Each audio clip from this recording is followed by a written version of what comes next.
দেশের বৈদেশিক মুদ্রা রিজার্ভ ৪১ বিলিয়ন ডলারের ঘরে। আমদানির পরিমাণ বৃদ্ধি ও প্রবাসীদের রেমিটেন্সে শ্লথগতির কারণে প্রতিনিয়ত কমছে বাংলাদেশের বৈদেশিক মুদ্রা রিজার্ভ। মঙ্গলবার এশিয়ান ক্লিয়ারিং ইউনিয়ন বা আকুতে প্রায় ২.২৪ বিলিয়ন ডলার ঋণ পরিশোধের পর এমনটি হয়েছে। এর আগের দিন রিজার্ভ ছিল ৪৪.১১ বিলিয়ন মার্কিন ডলার। বর্তমানের এই রিজার্ভ দিয়ে ৬ মাসের আমদানি দায় মেটানো সম্ভব, যদিও গত আগস্টে ৮ মাসের আমদানি দায় মেটানোর মতো রিজার্ভ ছিল বাংলাদেশের। বাংলাদেশ ব্যাংকের তথ্য বলছে, গত কয়েক মাসে রিজার্ভ কমে এই পর্যায়ে এসেছে, যদিও এর আগে ধারাবাহিকভাবে বাড়ছিল। ১০ বছর আগে ২০১৩ সালের জুন শেষে বৈদেশিক মুদ্রা রিজার্ভ ছিল মাত্র ১৫.৩২ বিলিয়ন মার্কিন ডলার। ৫ বছর আগে ছিল ৩৩.৬ বিলিয়ন ডলার। সংশ্লিষ্টরা বলছেন, বৈদেশিক মুদ্রা রিজার্ভ এভাবে কমার মূল কারণ আমদানি ব্যয়ে ব্যাপক প্রবৃদ্ধি এবং রেমিটেন্স কমা। গত মার্চ পর্যন্ত ৯ মাসে আমদানি ব্যয় ৪৩.৮৬% বেড়ে ৬,১৫২ কোটি ডলার হয়েছে।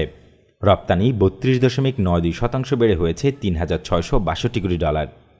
রেমিটেন্স ১৭.৭৪% কমে ১,৫৩০ কোটি ডলার নেমেছে। এতে করে চলতি হিসেবে রেকর্ড ১,৪০৭ কোটি ডলারের ঘাটতি হয়েছে। বুধবার বৈদেশিক মুদ্রার রিজার্ভ ধরে রাখতে কঠোর সিদ্ধান্ত নিয়েছে সরকার। যেসব প্রকল্প বাস্তবায়নে বৈদেশিক মুদ্রা ব্যয়ের সম্পর্ক রয়েছে এবং প্রকল্পটি এখনই বাস্তবায়ন জরুরি নয়, সেসব প্রকল্প ৬ মাস বা আরও পরে বাস্তবায়নের বিষয়ে সিদ্ধান্ত নিয়েছে সরকার। এছাড়াও জরুরি প্রয়োজন ছাড়া সরকারি কর্মকর্তাদের বিদেশ সফরের অনুমোদন না দিতে প্রধানমন্ত্রী নির্দেশ দিয়েছেন।